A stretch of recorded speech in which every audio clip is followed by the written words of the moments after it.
So I want to welcome you to the London School of Economics. Welcome. I also want to note that the Department of Management is hosting this event tonight, and I want to welcome Stuart Diamond. Thanks for coming. Stuart, if you don't know, is a negotiations expert. He teaches at the Wharton School of Management at the University of Pennsylvania. He actually teaches the most popular course, I think, for the past 13 years in negotiations, and he's just written a book entitled Getting More. And tonight's talk is entitled Getting More, and we want to welcome you. Also, I wanted to let you know the talk is for about 40 minutes, and then we'll have a 20 to 25 minute Q&A session. What I would like you to do is when we get to that point of the evening, please raise your hand, I'll point to you, and we'll have a Stuart bring a microphone to you, okay?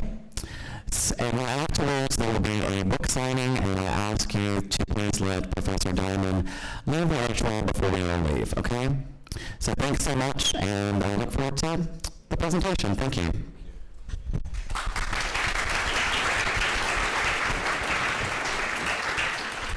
I thought this speech was 4 hours. Anyway, all right. In preparing for this talk in the last few months and then in coming here to London, I noticed a few things. I noticed that British Air was on strike. I noticed that the postal people were striking or trying to strike. I noticed that BBC was going on strike. And then I noticed that the underground wasn't running. And I tried to figure out what's going on here. And then, of course, I go to the airport and I see parents hitting their kids. I understand there's a terrorism alert. I see conflict everywhere.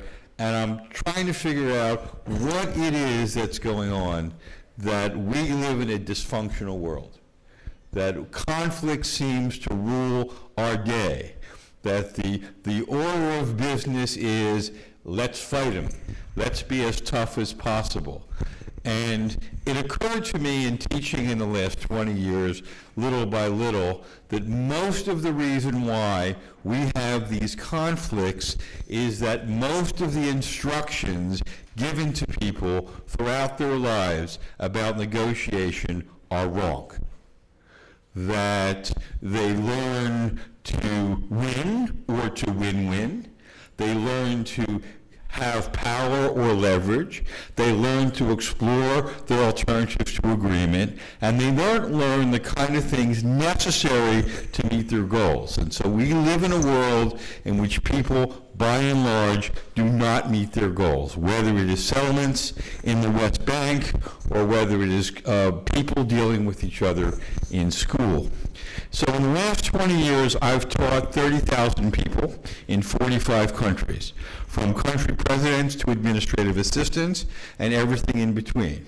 And I read their 500,000 pages worth of journals, and I combined that with my own research and work in many companies that I've run in various countries. And I found that the things that you have seen to negotiate are not only not right, but the things you should do are counterintuitive.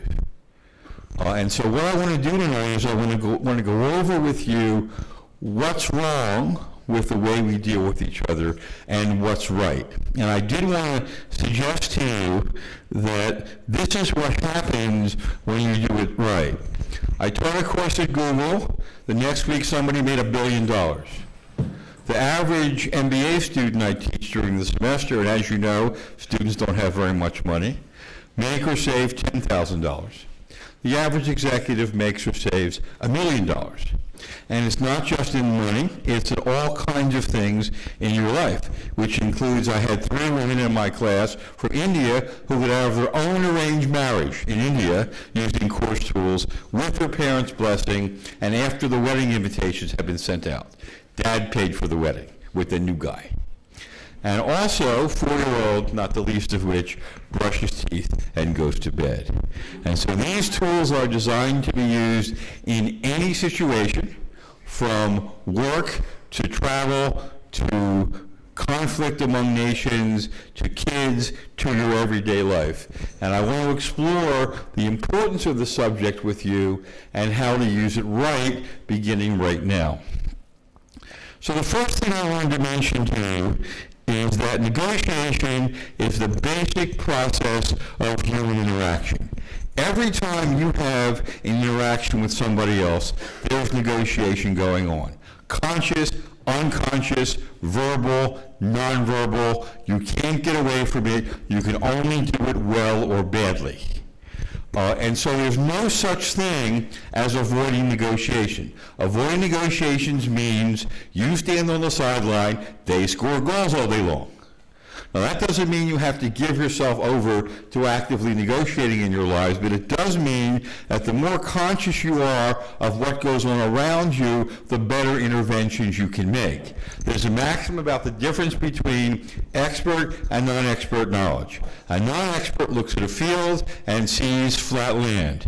An expert looks at the same field and begins to see little peaks and valleys, little bits of relief. It takes no more time or energy or money for the expert to collect a greater amount of information from that landscape than the non-expert, but the expert can make much greater use of that information to pursue opportunities or minimize risks. And so the first thing I want my students to do is to become exquisitely more conscious of what's going on around them when they're driving down the street, when they're walking down the street, when they're dealing with their friends. There is always negotiation going on. Somebody is consciously or subconsciously trying to persuade somebody of something. There is no difference between negotiation, communication, sales, persuasion. It's all the same. If done right, the same process should be used. And so therefore, this is something which should affect everything in your lives. Next point I want to make by way of looking at this field is that everybody benefits from coaching, whether you're expert or non-expert. In fact, the more expert you are at this subject, the better off you're going to learn, because you have a better structure in which to put things. And so everybody ought to learn something important here. Imagine Michael Phelps without a coach. And so you will all be able to get better no matter where you are in negotiations. And this is particularly important because the difference between success and failure in negotiation, in business, in life is very, very small. A look, a turn of phrase, what you wear, how you address somebody else. I like a baseball analogy. If you're a 280 hitter in baseball and you get one extra hit every 9 games, one extra hit every 36 at-bats, you become a 310 hitter in baseball, and that's worth 2 things to you. 1, a place in the Hall of Fame, and 2, $10 million more a year in compensation. And so, contrary to swinging for the fences and getting it all done at once, I'm just trying to get 1 extra hit every 9 games. I'm trying to be a lot more incremental. If they had built one replicatable, scalable factory in the Middle East 30 years ago, they'd have a fine state of Palestine now, instead of trying to do everything at once. If they had built one replicatable health clinic in the United States, it wouldn't have taken 20 years to get a health program. And so what you see here, I'm struck by I didn't count the number of goals that the 2 parties here have in the government, but was it hundreds? Was it dozens? They're never getting done, all of them. There's too many goals, too many constituencies to please, too many expectations that are not going to be met.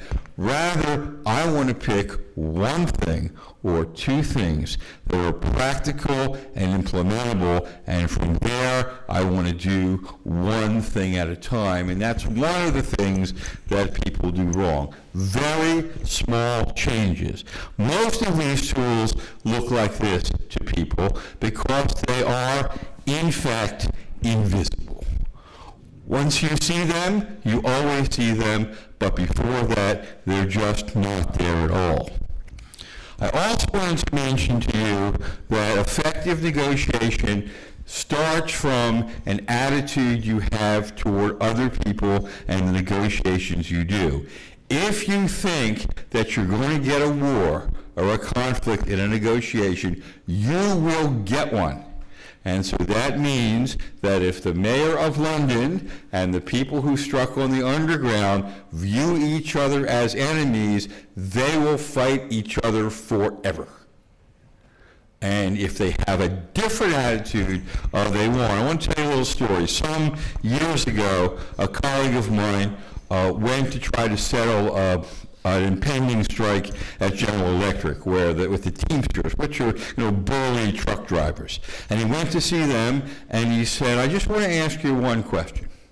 How can you improve the competitive advantage of General Electric?" Now, this was an astonishing question to them. First of all, no management representative had ever asked them their opinion, yet they were the ones in the trenches. And second, the message was, well, if we improve the profit picture of our employer, we'll get some of it. And among the astonishing things they said was, when we deliver light bulbs, when the guy's there with his clipboard checking everything off, we'll look in the warehouse and see who he's ordering from other competitors, and we'll let you know who he's ordering from and how many. And second, if he's ordering some, we'll ask him why. Now, that seems to be a different model than you see in public disputes today, and that, of course, is because of the attitude with which the parties approach each other. One more thing that I want to mention to you, by way of thinking about this subject, is you need to be yourself when you negotiate, that your credibility is the most important thing you have, and if somebody tells you that you're too tough or too accommodating or too this or too that, they don't know what they're talking about. The biggest asset you have is your credibility, and people want you to be straight with them. I think that George Bush won the election in 2004 because he said, "You might not agree with where I stand, but at least you know where I stand." And so that means that if you're really aggressive, you want to come to me and you want to say to the other party, I'm really aggressive. If I'm over the top, just slap me around. I want to take away the issue.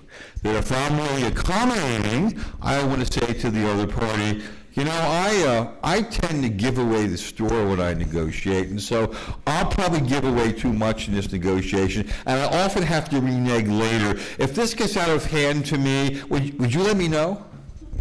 And now I've given you all the responsibility for protecting the fairness in this negotiation. That also means that if I go to another culture, I might say, I don't know your culture very well. I'll probably make mistakes and insult you in the next 2 days. Every time I make a mistake, could you please advise me?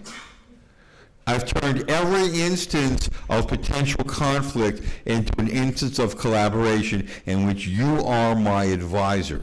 And so actually, great negotiators have a firm grasp of the obvious, and they tend to say it. So if you're not getting along with somebody else, you want to say, we're not getting along.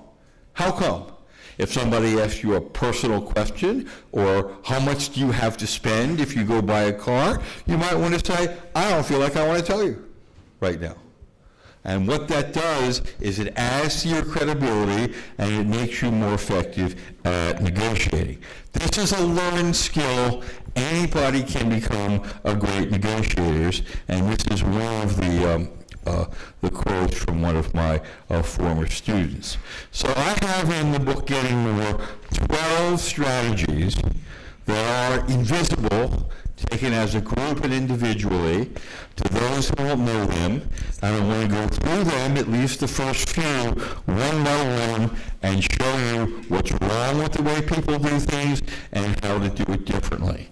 And so let's take the first one, goals, not power.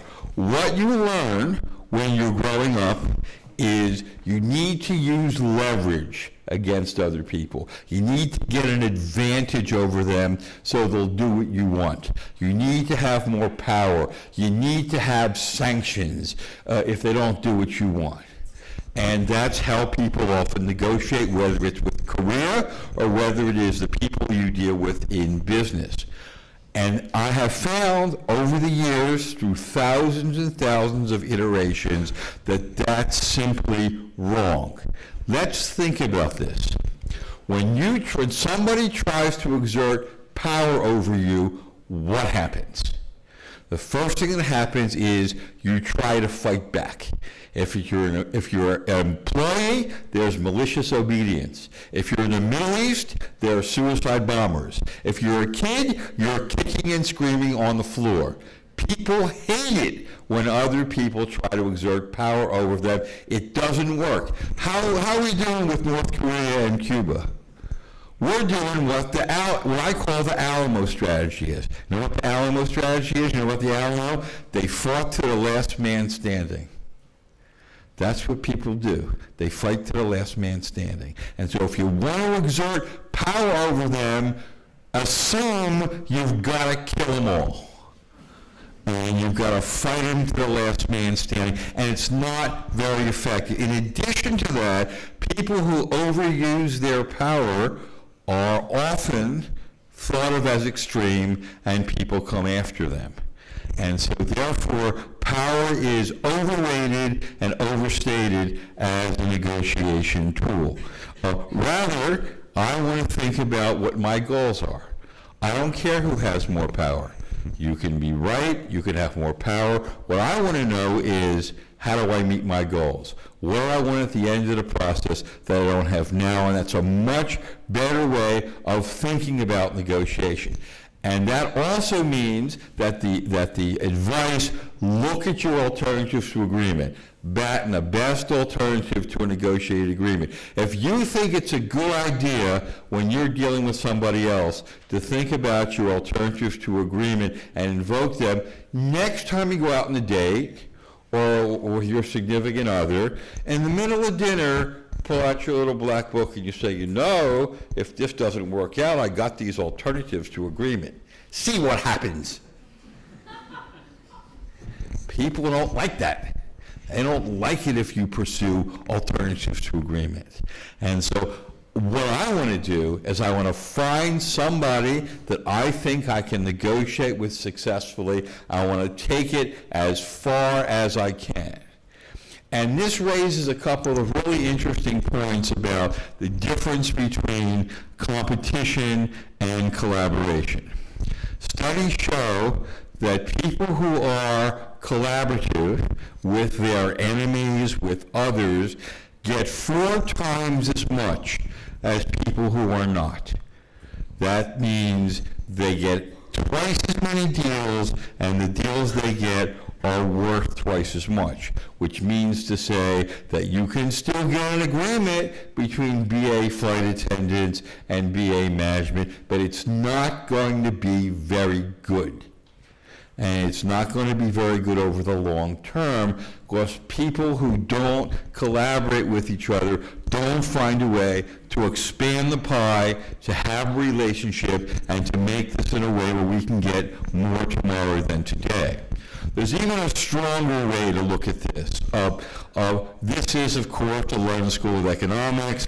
The patron saint of economics is Adam Smith. What did Adam Smith say, at least how he's been interpreted, is I want to pursue my interests exclusively, and that is competitive. And of course, if that's the case, then you don't end up giving other people very much. And when you're in a negotiation and you don't get very much, what do? You don't give them very much back. Let's take another way of looking at this. John Nash, who won a Nobel Prize for what I'm about to tell you, and was characterized by Russell Crowe in the movie A Beautiful Mind, proves mathematically what Swiss philosopher Jean-Jacques Rousseau opined in 1755. He found that when parties collaborate, the overall size of the pie expands to such an extent that each party gets much more than it could possibly get alone. And the good example he used was 4 hunters each can only catch a rabbit. But when they collaborated, they could together get a deer.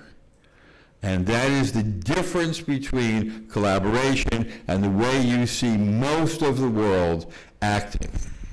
And so the first point is, I want to find a way to meet my goals, and that means I want to see what I want at the end of the process by collaborating with you and go after it. Why don't people meet their goals? They don't meet their they don't meet their goals because people get emotional. And when people get emotional, they forget about their goals, and they think about revenge and retaliation. And emotion is the enemy of negotiations, and that's the second thing that I wanted to mention to you about the economic theory of negotiation, which is rational actors and reasonable people, and that's also bunk. The more important negotiations are to the parties, the more emotional they are. And that means world peace, $1 billion deal, or my 8-year-old son wants an ice cream cone. Those are all exactly the same. And so that means that if I don't think about the emotional needs of the other party, then I can't possibly calm them down enough to listen to me. When people are emotional, they don't listen, or to have a deal with me. And so if you look, for example, let's take something in the news. How about Israel and Palestine and the settlements issue, which is now again derailed Middle East talks? Settlements are completely irrelevant. They're irrelevant because they take up less than 5% of the land in the West Bank, and Israel has already tentatively agreed to give the Palestinians back the 5% through land swaps. And so why isn't it that every time somebody opens their mouth, the Palestinians don't say, "Where's my state?" That would be relentlessly meeting your goals, because people get emotional. And that also means I don't like win-win very much, because since most negotiations cause people to get emotional, if I'm feeling emotional, I want something. I want some empathy. I want to be valued. I want an apology. I want a concession. Don't talk to me about win-win. Give me something that makes me feel better. I have a problem with my school taxes. I don't want to see your spreadsheets. I want you to make me feel better. So don't talk to me about win-win. First, talk to me about how I feel. And that's the second thing that's wrong with the way most people negotiate. I want to give people emotional payments. That means that in your relationships, that you want to, if somebody is emotional, you want to listen to them. You want to calm them down by empathizing with them.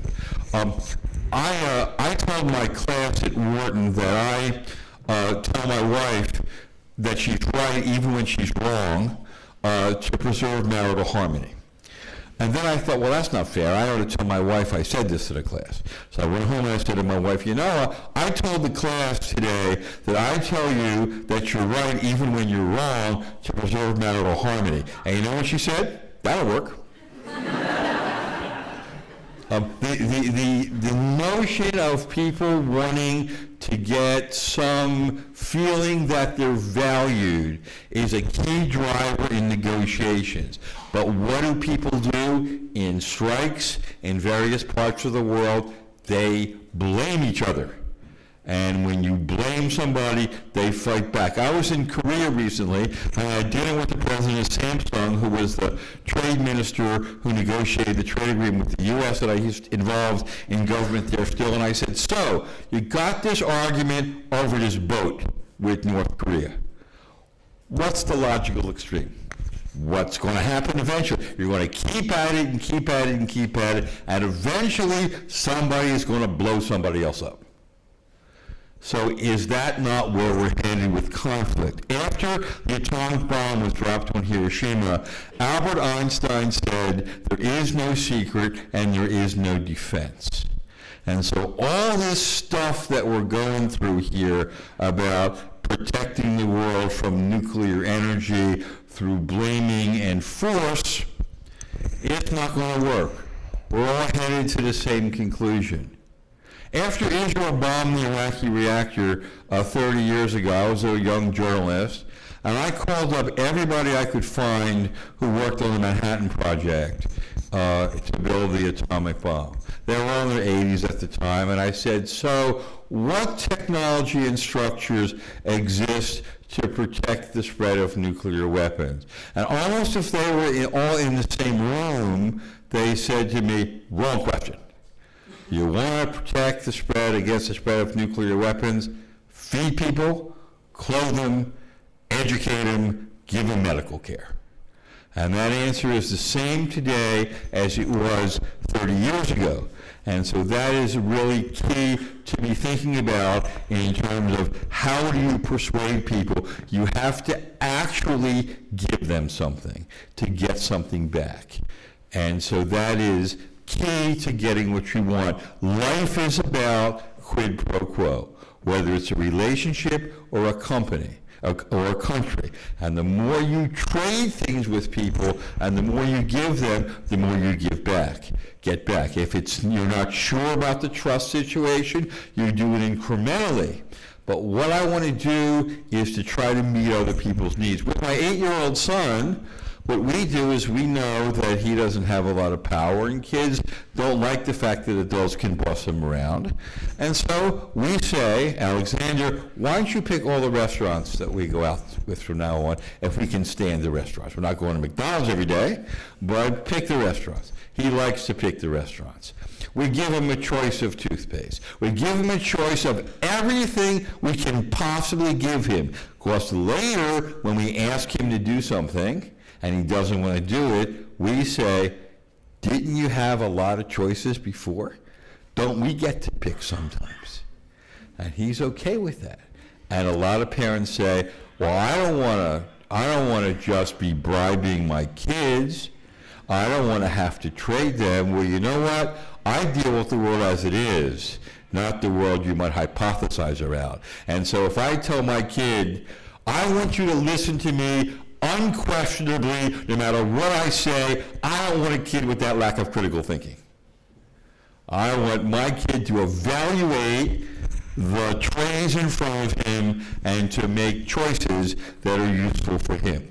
Which brings me, I think, to the most important point that I want to make tonight, and I want to introduce it by showing you a 4-step definition of negotiation, and to show you how powerful the third step is.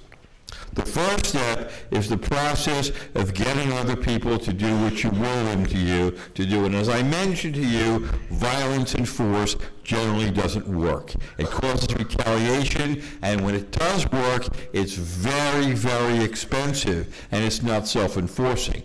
The Allies could do whatever they wanted in the Middle East with $20 trillion. But we don't have that kind of money, and there are probably better ways to do it. And so force doesn't work very well.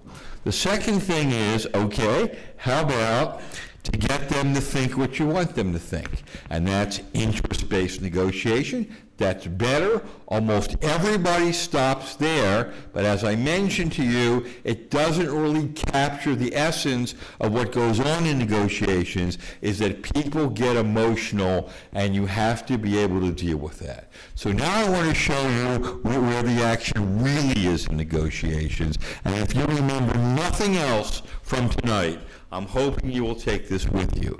The third and fourth steps, where almost nobody goes, is where you need to go as individuals and as a society in negotiation. And that is to perceive what you want them to perceive. Now you're involved in their subconscious. And finally, to feel what you want them to feel. Almost nobody goes there. Imagine labor management disputes, or sports disputes, or the U.S. with Iran, or England with some of its enemies, who say to the other parties, you know, before we sit down to formally negotiate, how do you guys feel? Are you happy? You like pizza? What are your favorite movies? But that's what's required to make the human connection in order for them to feel that they should give you something back. Studies show that when people make a human connection, the other party is 6 times more likely to give you what you want than if you don't. And I want to tell you a little story of something that you're familiar with. A couple of years ago, in February 2008, I was called by Ari Emanuel, who's a prominent Hollywood agent, a role model for Entourage, and the brother of then White House Chief of Staff Rahm Emanuel, about the writer's strike in Hollywood. And they'd been on strike for 3 months. They had a conflict for a year, and he wanted me to give some advice to John Bowman, who was the chief negotiator for the Writers Guild. It was a Tuesday afternoon, and he was meeting Bowman for a breakfast on Wednesday morning with some of the studio heads and their representatives. And Bowman wanted to know, how do I position and prioritize my substantive issues? And I said to him, forget about the substantive issues. Here's what you need to do. You need to go there on Thursday morning and you need to say, hi, how are you guys doing? Are you happy? We're not happy. Are you making any money? We're not making any money. If you had to do this process differently, how would you have done it? It took 30 minutes to restart the negotiations and end the strike. It took 2 days to get an agreement. There's 2 things I can say for sure about this. First, it's not rocket science. And secondly, unless you already know it, it's completely invisible. And so you want to think about the notion of who are these people. And I want to just put something up here, which is the most important model I have, which should surprise many of you. A lot of people think that the negotiation is about this blue triangle up here. The facts, the evidence, the substance. I'm a finance person. I'm an economist. I'm an environmental lawyer. I'm an architect. Studies show that less than 10% of the reason why people reach agreements has anything whatsoever to do with the facts. Fully 50% has to do with, or more than 50%, have to do with whether the people like each other or trust each other, and another almost 2/5 has to do with the process they use. Do they talk constructively to each other? How do they make commitments? And if you think that this part up here, the substance, the facts I have, is a negotiation, sadly, you're going to be right more than you're persuasive. The truth is only one argument, and the facts are only one argument. And that's very hard for people who are substantively based, like doctors, engineers, or financiers, economists, to accept, but it's absolutely true based upon a ton of research. Question: how come O.J. Simpson was found not guilty by the criminal jury in Los Angeles, despite a yard of DNA evidence, including his blood at the site? How could he possibly have been found not guilty? The answer is that the inner city jury, who was a decision maker, didn't like or trust the prosecutor and the racist witness Mark Furman. And if they don't like you and they don't trust you, they won't hear you. Just because you're yakking at them and they're going, doesn't mean they hear a word you say. And when people get angry, uncertain, mistrustful, they physiologically hear less. And the first thing I've got to do is get people ready to listen to me. And this is the beginning of the most important thing you've got to do, which is focus on who the other party is. the pictures in the head and their perceptions. How do I know where to even begin to persuade you unless I know what your perceptions are? What that also means is that the characteristics and perceptions of the people sitting across from you or the person sitting across from you so dominates every other part of the negotiation, it's not even worth talking about race, religion, gender, culture, creed, etc., unless you know who's sitting across from you. If you bring 3 people to a negotiation on Monday, and so do they, and you bring a 4th person on Tuesday, it's a completely different negotiation. Even with the same 6 people, somebody may have had a bad commute, somebody's kid might be sick, and so the first thing I've got to do is find out the perceptions and emotional temperature of the person sitting across from me, even if, and probably especially if, I'm married to them. And so I want to think about who they are. And that also means that people are all different. There is no one-size-fits-all. In researching my book on negotiation, I had the opportunity to review at least the titles and a lot of the books of the 2,200 books written on negotiation since 1950. And I found some really interesting titles, like How to Negotiate with the Japanese. Well, what's wrong with that? Well, it presumes all Japanese are the same. What? You're negotiating with 130 million Japanese? How interesting. You are negotiating with 1 or 2 people who may be more or less the same as the cultural norm. Jack DeJoy, the president of Georgetown University and one of my former students, did a study after 9/11, and he found out that 62% of Arab Americans were Catholic, not Muslim. Now, whatever one might say about the Muslim religion, 62% of Arab Americans had decided they would embrace a Western religion. So instead of declaring open season on all Arab Americans after 9/11, they might have tried to find out, the U.S. government, airlines, etc., which ones had actually embraced Western culture. You may have more in common with somebody in Mongolia whose language you don't even speak than somebody who sits next to you in class. And so it is the pictures in their heads that are the most important. Let me make this a more dramatic example here. If you were a Jew in Poland in 1944 and you thought the Nazis were monolithic and you met Oskar Schindler, you lost your life. Because you didn't realize that Schindler, although a Nazi, was willing to save your life, but you never asked him because you thought all Nazis hated Jews.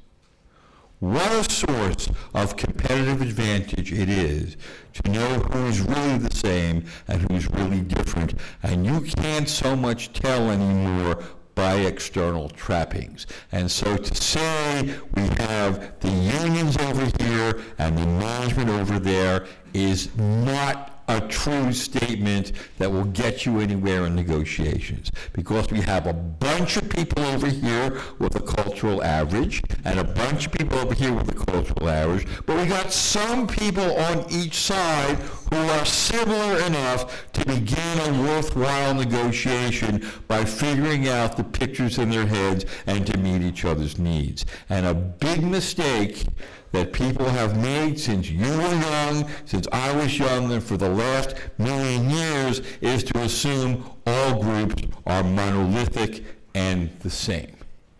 And so that is the most important point I've got to say to you, and it's critically important. You are the least important person in the negotiation. The most important person is them. I want to mention, how much more time do I have? A few more minutes? Okay, I want to mention a couple other things for you to be thinking about in terms, it's not good, talk all night, but a couple other things that you should be thinking about here in terms of how you deal with others. There's a lot of controversy today about people who are different. There's controversy in the U.S., there's a lot more people who wear burqas in France, etc. And this is really a shame, because studies have shown that differences are profitable. And there are some really astonishing studies along these lines. The first is that studies have shown that work teams that have widely varying perceptions from each other within the team generate 3 times as many marketable ideas than teams that are homogeneous. And these are work teams where people have different perceptions who disagree with one another. So if somebody says to me with some frustration, you know, we're different from each other, I'm going to say, that's great, we're going to make money. Homogeneity, not profitable. Differences, profitable. We need some people over here who disagree with us so we can make some money around here.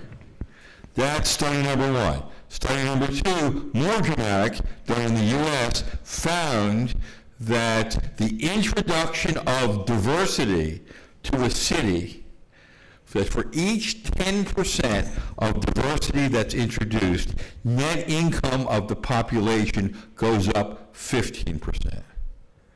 That is an astounding figure if you think about it across the society.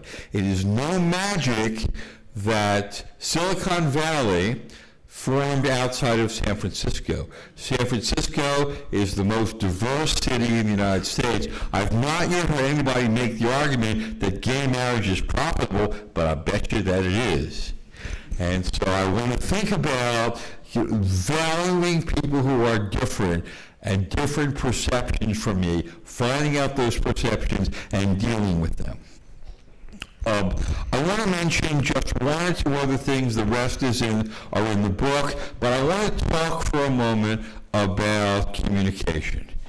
Everybody knows, you have to communicate with other parties. But the thing is, most people don't in a way that will result in better agreements.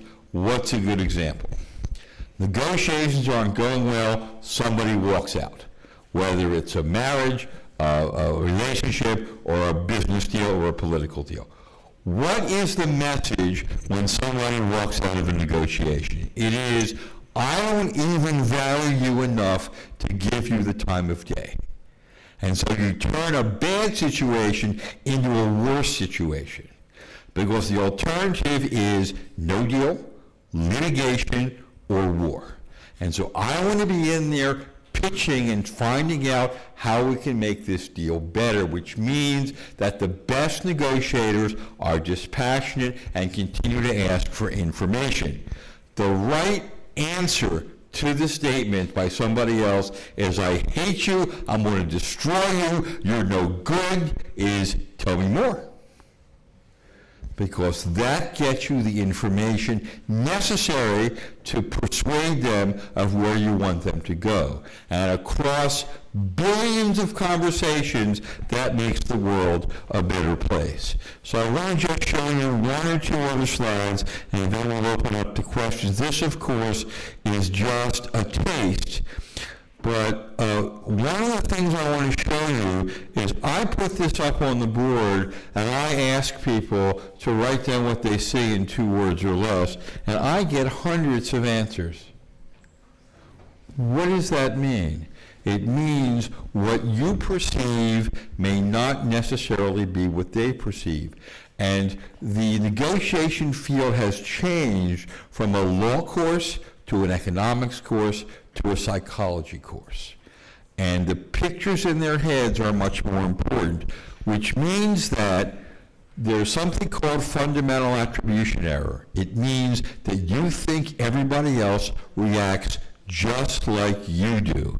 And so when you begin to have a conflict with somebody, ask yourself, what am I perceiving? What are they perceiving? Is there a mismatch? If so, why?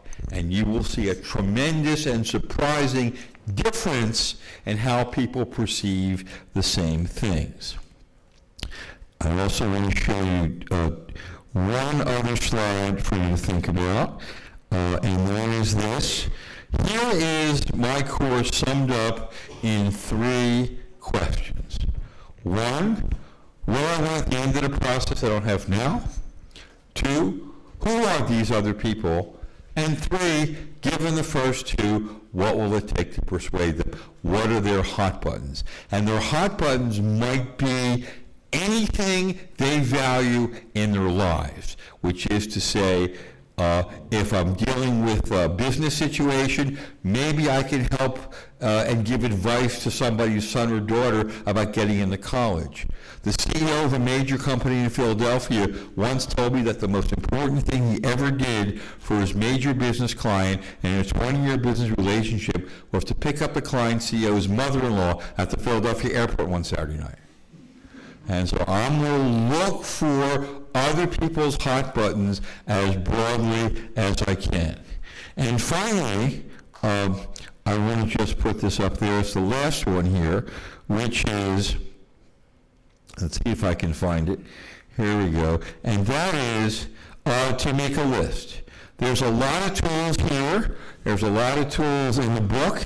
And if you buy a book, we're going to give you a little card with all these tools in a cheat sheet on the back of it that you can take with you and prepare for any negotiation that you might have. But you take the list with you and you share it with everybody you can, including those people you're negotiating against. I'm dealing with somebody and they think I'm a more skilled negotiator. You know what I do? I give them all my notes. Because my job is to get what I want by making them better, by taking them from the pictures. I also want to mention before I show you this that none of these tools work all the time, but the title of this book is Getting More, Not Getting Everything. And so what I want to do is take them from the pictures in their heads to my goals one step at a time, finding out where they are and leading them step by step.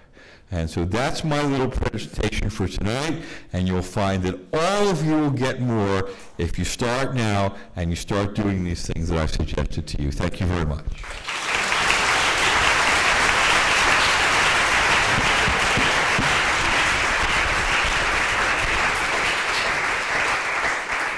I'll take any question on any subject, but I might not answer it.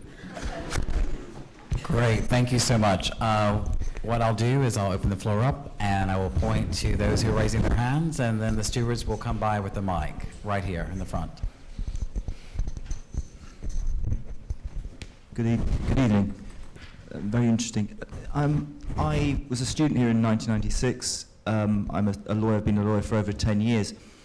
Consistently, I've seen, and it goes across the range of experiences of lawyers from newly qualified to highly experienced, they will revert to a bargaining power statement. In effect, they're saying, well, you can't do that because we're simply more powerful than you, or you're not in the driving seat.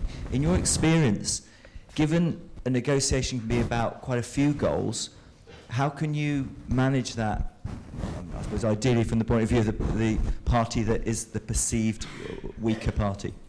The first thing I want to do with people who are more powerful is I want to tell them they're more powerful. I want to praise them. I want to thank them for being powerful. I want to soften them up a little bit, okay? Because people who have a lot of power, they feel ego-driven about their power. And I want them to feel they have more power. When a policeman stops me, I want to apologize for what I've done. Because these tools tap into fundamental tenets of human psychology. When a bureaucrat is hateful to me, I want to thank them for standing on their feet. When a waiter is mean to me, I want to commiserate with them having a bad day. And so I want to first deal with what I think the pictures in their heads might be. The second thing I want to do is I want to see if I can expand the pie. They want X from me, and I say, why don't you want 2X? And they say, what do you mean? And I say, we haven't talked about cross-selling. We haven't talked about intangibles. We don't know yet what I can give you. So how do we know this is the best deal? And if they say, this is the deal I have for you, I'm going to say, you want to take the chance that this is the best deal you can do? And later people find out that you could have done a better deal. Are you sure you want to do that? And the more difficult they become, the quieter I want to be. And that's the way to deal with hard bargainers and bad behavior, is to deal with standards, ways of doing things that people accept, and I want to plant that seed of doubt, particularly in front of third parties. Somebody doesn't return my phone calls, I call them every day, I keep a list. At the end of a week, I write them an email and I say, I apologize. There must be something wrong with me because my phone calls didn't get returned. What can I do differently? Most people can't stand the weight of that. And let me bring up a painful subject to you. Well, maybe it's not so painful anymore. The best practitioner of dealing with hard bargainers in the last 100 years was Mahatma Gandhi. He took away India from the British Empire without ever raising his voice and ever raising a weapon. He just let Britain be extreme. And so what I want to do in negotiations is the more extreme they are, as extreme as they are, I want them to be more extreme. This is the other side of collaboration. I want them to get so extreme they drive themselves off a cliff. That's how Barack Obama won the election in the United States. Every time in the second debate, John McCain looked like he was going to go up and hit slug Obama. He just smiled and looked presidential. When McCain refused to shake his hand, no problem. And so that's how I want to deal with people who are very difficult. But I should say, this is not a Pollyanna way of negotiating. This is a tough-minded way of negotiating, depending upon the situation. Yes? I totally respect and like your way of talking about talking about making human connection and looking at the human touch. But this defies the laws of nature, defies the laws of evolution. That is how we've been. Is that to survive you have to compete, and for survival you have to be the fittest. And so every time each species developed into a better one, or every time people became more powerful, or each country or each empire became stronger and stronger and got more resources, was they competed. They did not collaborate with the enemies. Because if they collaborate with the enemies, we wouldn't be where we are today as human beings. If we didn't.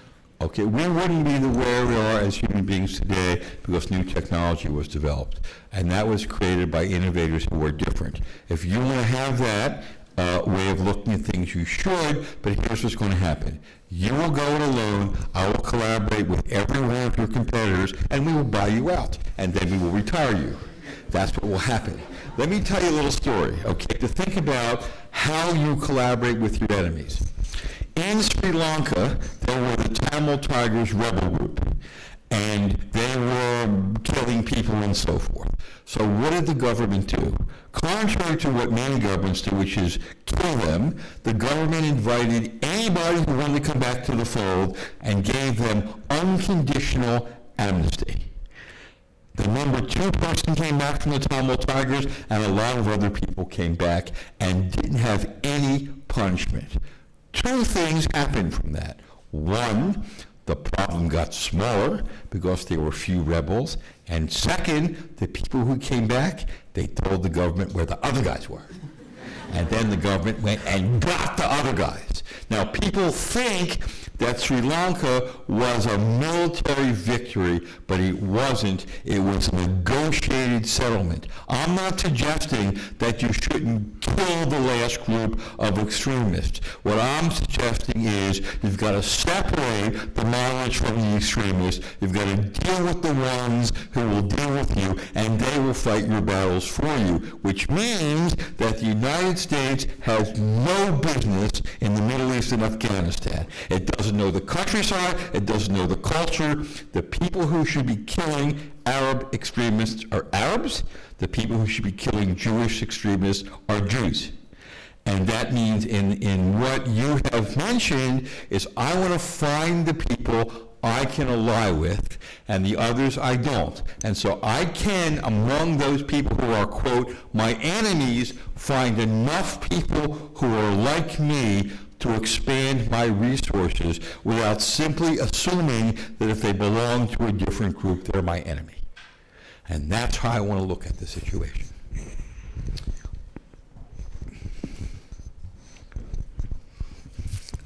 Good evening. My question raises an important point that you pointed out to, was about knowing your enemy. How exactly do you get to know the person in front of you, whether it's your mother or your boyfriend, girlfriend, or even someone that you're negotiating? Sure. The first thing you do is you ask them, and sometimes they'll tell you. If they won't tell you, you guess. If you guess right, they'll be happy. If you guess wrong, they'll tell you how stupid you are and give you information. Okay, that's number two. The third thing you do is you put yourself in the shoes of the other party and try to look at the world through their eyes. The fourth thing you do is you ask third parties.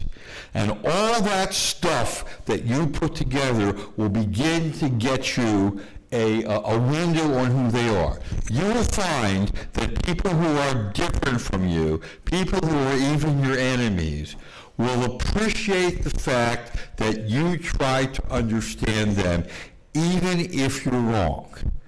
And is it true with everybody? Absolutely not.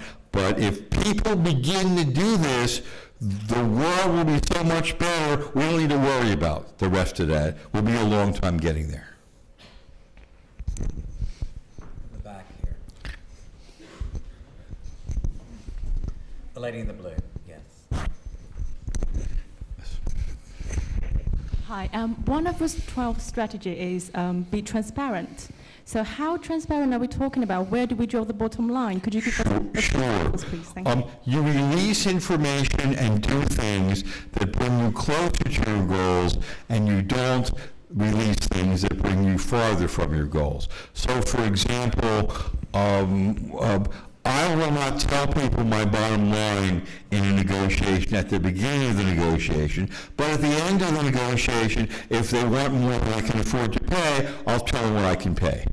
And so I will have different levels of transparency at different parts of the negotiation. When I say be transparent, I mean everything I tell you is going to be real. I want to tell you what my goals are. I want to tell you what my needs are. And I expect the same from you. And if I don't get it from you, then I want to be very incremental. The first thing I want to do, for example, you go buy a car. You don't trust the car salesman. You don't tell them how much you want to spend in the first sentence. You say, you want to give me a fair deal. Well, what's a fair deal look like? Can we explore some ways in which these cars are valued? And if they say to me, don't you trust me? I will say, what? I just met you. I don't trust you. If you trust me, you're crazy. Okay? So transparency depends upon the level of transparency, certainly on the level of your relationship. But what I don't want to do is say something that's dishonest.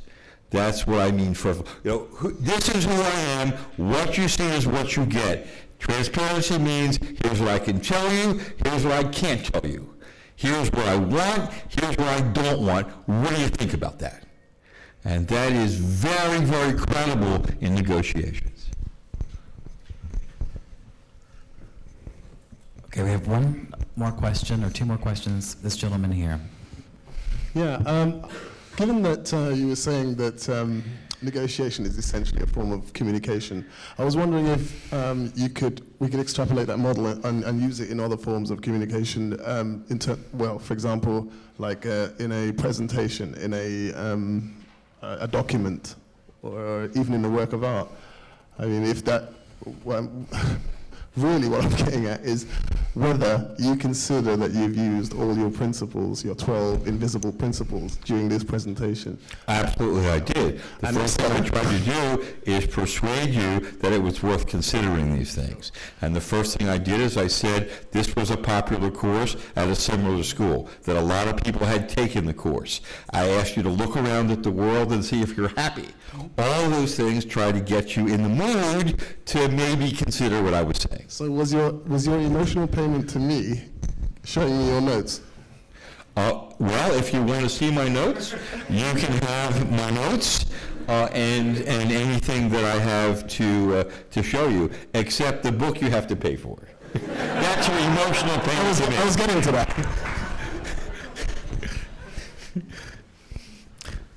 One last question in the back, please. And let me remind you to please allow Stuart Diamond to exit the auditorium so that he can get situated to sign the books. Okay, thank you. Hi, thanks for your talk. I'm a PhD student here, and I look at how justice and accountability is negotiated in peace processes. And it's very difficult, and I think it touches on your discussion on emotional feelings, morality and emotional. My question basically to you, and you can answer it with regards to justice issues or not, Yes.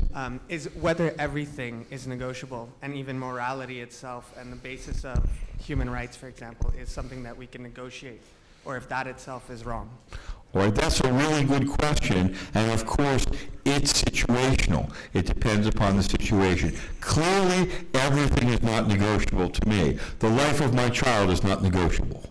And so I'm not suggesting to you that everything is negotiable. I am suggesting to you that much more is negotiable than you think, and of the things that you find are negotiable, there are better ways to do it. And so when you talk about situational ethics, if I steal a loaf of bread and I'm a rich guy and I do it because I like to steal loaves of bread, should the justice to me be any different than if I steal a loaf of bread because my family is starving to death because somebody in the government made a mistake and didn't send me my welfare check?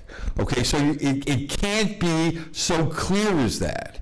Let me mention a little story to you about this. I was in Kazakhstan one year, and we talked to the Israeli consul, and they were going to make a $50 million investment in a factory in Kazakhstan, which was a very big deal in those days, and Israel decided not to do it because several inspectors in a nearby ministry wanted bribes, and he said Israel doesn't pay bribes. I said, well, how much in bribes? It was 12 inspectors. How much in bribes was involved? He said $600. I said, so $600 in bribes, $50 million plan. So they each wanted $3 more a month. I said, would you say these inspectors are wealthy? Not wealthy? He said, they don't have what to eat. I said, so why didn't you, did it ever occur to you that in other cities there are things called expediters? There are other government officials, and they help foreigners negotiate the bureaucracy when they win investments in New York City and London and elsewhere. He said, yeah. I said, so why didn't you just offer them a job? And he said, we didn't think of it. And I said, do you know why they asked for bribes? Because they didn't know how to ask for a job. Were they unethical? No, they weren't. So I want to look at every situation as different and evaluate it based on the information I get from that situation.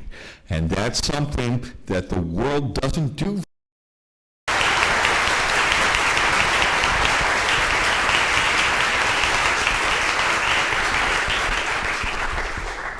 Thank you guys for coming. Let's let Professor Diamond exit the auditorium so he can get situated.